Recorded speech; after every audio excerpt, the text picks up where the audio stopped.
Salut à tous, on se retrouve aujourd'hui pour parler du Paris Saint-Germain ce mercredi 7 janvier. Et on commence comme on le fait souvent bien sûr avec le programme de l'équipe parce que ça y est, le prochain match est imminent. C'est pas aujourd'hui, c'est plutôt demain jeudi, c'est rare un match le jeudi.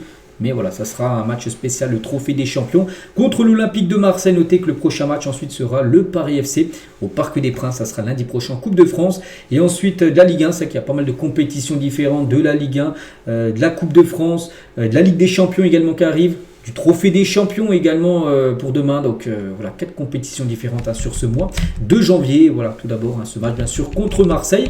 Et du coup, le groupe a été dévoilé. Luis Enrique a dévoilé le groupe bien sûr des joueurs qui vont essayer de remporter le 58e trophée de l'histoire bien sûr. De l'histoire du PSG. Donc voilà le groupe. Donc concernant les absents, parce que bien sûr il y a quelques absents, donc Safonov blessé depuis la finale de la Coupe intercontinentale, il s'était fait une fracture de la main, sera absent. Voilà, donc en mode rétablissement, lui souhaite qu'il revienne le plus rapidement possible bien sûr. Kanguigny également qui s'était blessé également, souvenez-vous, pendant la Coupe intercontinentale, donc toujours pas prêt à jouer un match de football, donc pour l'instant toujours à l'infirmerie. Sinon bien sûr quasiment tout le monde est là, Kvaratskhelia, Dembélé, Gonzalo Ramos, Doué, Vitinha, Zeremri ou même Nuno Mendes, sont tous présents bien sûr pour cette rencontre.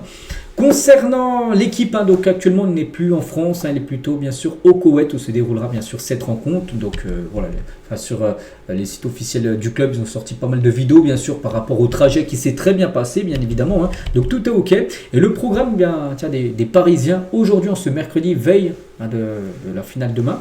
Donc tout d'abord signature d'autographe aujourd'hui, ils font une petite séance d'autographe. Ensuite rencontre avec des influenceurs. Est-ce que ce sera des influenceurs français ou étrangers, j'en sais rien. Mais voilà, c'est ce qui est prévu aujourd'hui. Il y aura également la conférence de presse de Luis Enrique et Marquinhos à 16h, heure française tout à l'heure. Donc demain les gars, quand on fera l'avant-match, on reviendra sur ce qu'ils ont eu à dire lors de cette conférence de presse. Ensuite, un entraînement ouvert à la presse et aux invités de la LFP. Donc après, bien sûr, la conférence de presse, peut-être aux alentours des 18h par là. Voilà. Et ensuite, pas de rendez-vous business marketing cette fois. Il n'y aura pas de pub à tourner. Donc voilà, en gros, le programme aujourd'hui, c'est un programme bien chargé, bien sûr. La veille, bien évidemment, du match demain soir.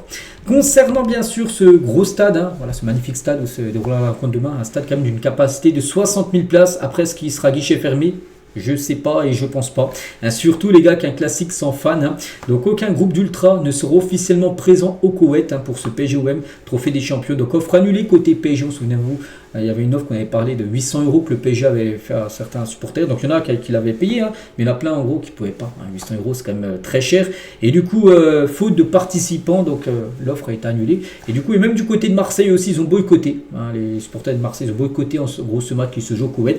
Du coup, il n'y aura pas d'ultra du PSG ni de l'Olympique de Marseille. Le stade de 60 000 places s'annonce vide. Donc ça sera plutôt des supporters locaux, des supporters peut-être de Paris, de Marseille, j'en sais rien, mais qui habitent au Koweït. Ou peut-être des supporters qui habitent en France, mais qui feront le trajet de leurs propres moyens. Voilà, il n'y en aura pas beaucoup. Bon, bref, pourquoi ce match se joue là-bas? Parce que la LFP, comme la Ligue de football professionnelle, elle touchera quand même 3,5 millions d'euros pour que cette rencontre se déroule dans ce pays. Donc voilà, notez aussi que le match du coup sera télévisé bien évidemment, et il sera quand même diffusé dans plus de 154 pays, donc c'est énorme bien sûr, mais voilà, c'est dommage parce que le Trophée des Champions disputé au Koweït reste une formidable vitrine pour la Ligue 1. Mais voilà, peut-être dans un stade vide, c'est dommage.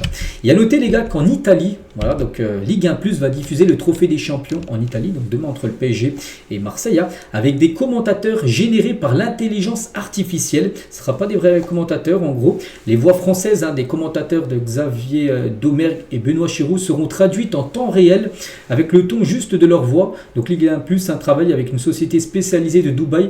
Si cet essai s'avère concluant, cela pourrait être développé en plusieurs langues. Voilà, en gros, donc il y aura les commentateurs, donc Xavier Domergue et Benoît Chiroux, en direct, les gars, ça sera traduit. Et pour ceux qui regardent le match en Italie, ça sera traduit en italien, en gros les commentaires, avec l'intelligence artificielle. C'est fou, Donc voilà, en gros ce qu'il pourra avoir pour ce match. Voilà. On continue les gars avec toute autre chose. Plus rien à voir, on a fait le tour sur la Super Coupe. On en reparlera bien sûr demain avec, c'est pas la Super Coupe, c'est la finale plutôt le Trophée des Champions. Mais on va parler plutôt de Luis Enrique. Et on apprend d'après cette source les gars que Enrique aurait dit non à la nouvelle offre de prolongation du PSG, parce qu'on sait que le Paris Saint-Germain aimerait bien sûr prolonger voilà, Luis Enrique qui a été le meilleur entraîneur et qui sera je pense pendant longtemps le meilleur coach de l'histoire du PSG après tout ce qu'il a pu changer bien sûr dans cette équipe parisienne. Et d'après cette personne-là, en gros, il aurait refusé. Donc je suis allé regarder la source qui me dit, voilà, qui dit ça. Bon, c'est comme un Twitter qui est suivi quand même par 600 000 personnes. Donc c'est quand même quelqu'un, quand même, on va dire, de connu. Après, est-ce que c'est vrai? Pas sûr, hein, parce que Luis Campos sur la rumeur, Luis Enrique, en gros, qu'il aurait refusé voilà, de prolonger. 100% fake, hein, news. Donc pas de souci à se faire. Donc pour l'instant, je pense pas que Paris a encore commencer à entamer une prolongation de contrat avec Enrique, mais voilà, concernant en tout cas cette rumeur-là, c'est faux que Enrique aurait refusé, il n'a pas dit oui ni non. Voilà, donc on attend de voir quand le PSG lui proposera vraiment officiellement ce qu'il dira bien sûr le coach espagnol, on espère bien sûr qu'il restera. On continue les gars avec le CIES Football, ils ont dévoilé en gros les valeurs des joueurs, et tiens, on va regarder du côté du PSG, le joueur qui coûte le plus cher actuellement du côté de Paris, c'est lui les gars, c'est Désiré Doué. Il vaut actuellement 134 millions d'euros. Voilà, ce serait sa valeur sur le mercato. Après, bien évidemment, le PSG, hors de question de lâcher, bien sûr, Désiré Doué. Donc voilà, les joueurs du PSG avec la plus grande valeur de transfert estimée. Donc Doué, 134. João Neves serait le deuxième à plus de 130 millions d'euros. Il coûterait, n'oubliez pas que le PSG l'a acheté 60 millions d'euros. Même Doué, il a été acheté, je ne sais plus, peut-être 50 ou 60. Pareil, il vaut 134. Bon, après, oui, maintenant, il vaut 2 fois, voire peut-être même 3 fois leur prix. Mais c'est des joueurs qui partiront pas bien évidemment. Hein. Et Kvaratskhelia, ce serait 91 millions d'euros, sa valeur actuelle. On peut voir Bradley Barcola 90, Vitinha 84, Zarbani 69. Après, à noter que tiens, par exemple Dembélé ne font même pas partie du top 100 mondial bien sûr, des plus grosses valeurs. Et à noter aussi pourquoi il y a des joueurs qui coûtent cher. Après tout, il y a plein de critères qui rentrent en compte bien sûr, l'âge déjà des joueurs. Donc quand tu es jeune comme Désiré Doué ou même João Neves, t'es bon, tu joues beaucoup. Et bien sûr, tu coûtes très cher, des joueurs plutôt... oui, voilà, Dembélé, les gars, il est plutôt jeune. En plus, il a un contrat, les gars, qui expire je crois, en 2027. Donc, il a un contrat court. Donc, bien évidemment, sa valeur marchande est plus réduite, bien évidemment. Donc, voilà, concernant, bien sûr, le prix des Parisiens. Et concernant Ousmane Dembélé, on a un peu parlé hier, où j'ai dit que le PSG va essayer de commencer à prolonger. Et le PSG, Ousmane Dembélé, n'arrive pas à se mettre d'accord quand même sur une prolongation de contrat. Le salaire de l'attaquant bloque toujours les discussions, parce que lui, il demande, avec ce statut maintenant de ballon d'or, de meilleur joueur du monde, il a demandé bien sûr salaire revu à la hausse. Donc PSG a dit pas de souci, voilà, c'est logique, son salaire revu à la hausse. Mais peut-être Dembélé, peut-être trop gourmand, peut-être il demande trop. Et Paris lui propose, non, on peut te donner ça, mais on ne veut pas te donner tout ce que tu veux. Et c'est ce qui coince, parce que sinon, il n'y aurait pas de souci, voilà, l'accord serait déjà signé. Donc voilà, concernant Paris avec Ousmane Dembélé, on espère que tout rentrera dans l'ordre. On continue avec Dominique Sévérac, donc c'est un journaliste du journal Le Parisien, et il parle du Parc des Princes. C'est que Paris pourrait peut-être partir du parc ou rester au parc, mais il a dit, je suis persuadé que le PSG restera au Parc des Princes. Donc tout d'abord, il voit lui trois raisons en gros que Paris devrait rester au parc. Donc Anne Hidalgo part, donc c'est la maire de Paris, et depuis longtemps elle n'a jamais voulu vendre le parc à Paris. Bientôt il y a les élections bien sûr pour les maires, donc du coup pas sûr qu'elles sont encore mairesse, je sais pas comment on se dit, de Paris. Du coup, peut-être quelqu'un d'autre pour arriver. Lui, peut-être il aura une autre ambition, bien sûr, pour le club. La construction d'un stade prend aussi 15 ans. Voilà.